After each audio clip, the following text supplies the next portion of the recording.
呢度係偶爾也要重拾自己的習慣。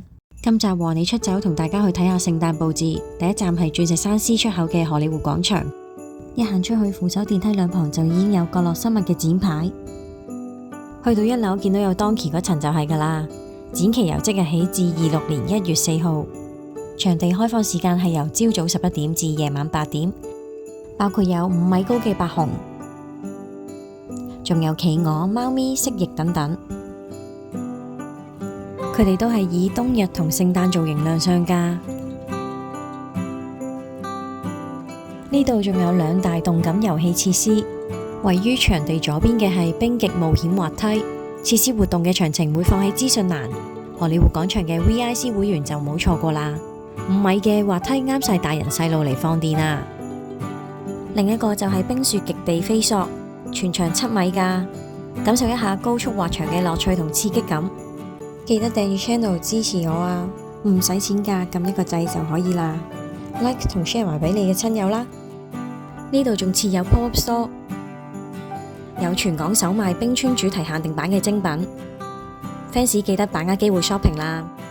呢度設置咗大約10棵白色同淺粉嘅聖誕樹，想過白色聖誕就嚟睇下啦。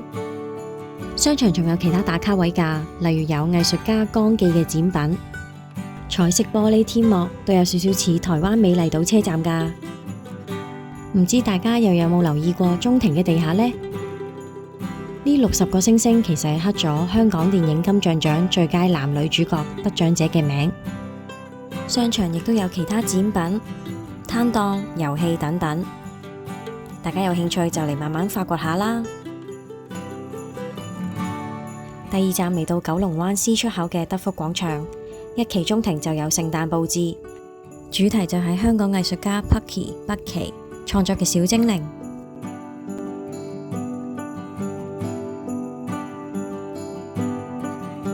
有3米高嘅豆子，展期由即日起至出年1月4號，開放時間為早上11點至夜晚9點。仲有4米高嘅樹屋鏡房。入面有好多發光嘅波波，非常之打卡嘅寶啊！場地就唔大，但小精靈嘅造型真係好精緻啊！藝術家仲借出咗珍藏展品，喺樹屋旁邊仲有 pop-up store， 鍾意佢哋嘅朋友記得嚟睇下啦！成個商場都充滿聖誕氣氛。一期外面有休憩用地，通道旁邊亦都有聖誕樹。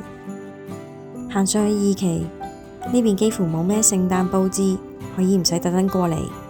呢次和你出走，同大家去咗東九2大商場嘅聖誕佈置，等你哋可以超前部署。仲有邊度想我去就留言啦，歡迎打賞合作都可以啊！記得 CLSS 開啟小鈴鐺。多謝收睇。下條影片見，拜拜。